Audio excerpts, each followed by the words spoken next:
Details చూస్తే నేడు కాశ్మీర్లో ప్రధానమంత్రి నరేంద్ర మోడీ రెండో విడత ఎన్నికలు జరిగే నియోజకవర్గాల్లో పర్యటించబోతున్నారు. అందులో భాగంగానే జమ్మూ అండ్ కాశ్మీర్లో వేగవంతమైన అభివృద్ధి కారణంగా ప్రజలను ఉద్దేశించి సందేశాన్ని అందించడానికి ప్రధాని ఇవాళ శ్రీనగర్లో నిర్వహించే ఎన్నికల మెగా ర్యాలీలో ప్రసంగించడానికి వస్తున్నారు. ఆ తర్వాత కత్రాలోనూ ఆయన ప్రచారం చేయనున్నారు. ప్రధాని శ్రీనగర్ ర్యాలీ బీజేపీకి చాలా కీలకం కానుంది. ప్రత్యర్థి పార్టీల కంచుకోటలో బీజేపీ పునాదులను పటిష్టం చేసి అక్కడ వికసించేందుకు కమలం పార్టీ సన్నాహాలు చేస్తుంది.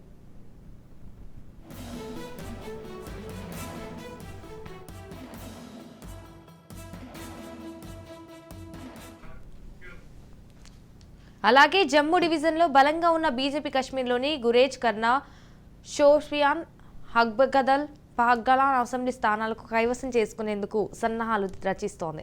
కశ్మీర్లో 19 మంది బీజేపీ అభ్యర్థులు, 8 మంది భవిష్య ఈవీఎంలలో దాగి ఉంది. ఇప్పుడు ప్రధానమంత్రి శ్రీనగర్లో జరిగే తన మెగా ర్యాలీలో మూడవ దశలో జరిగే ఎన్నికలలో పోటీ చేసే 11 మంది పార్టీ అభ్యర్థులను గెలిపించడానికి మోదీ ప్రచారం చేయబోతున్నారు.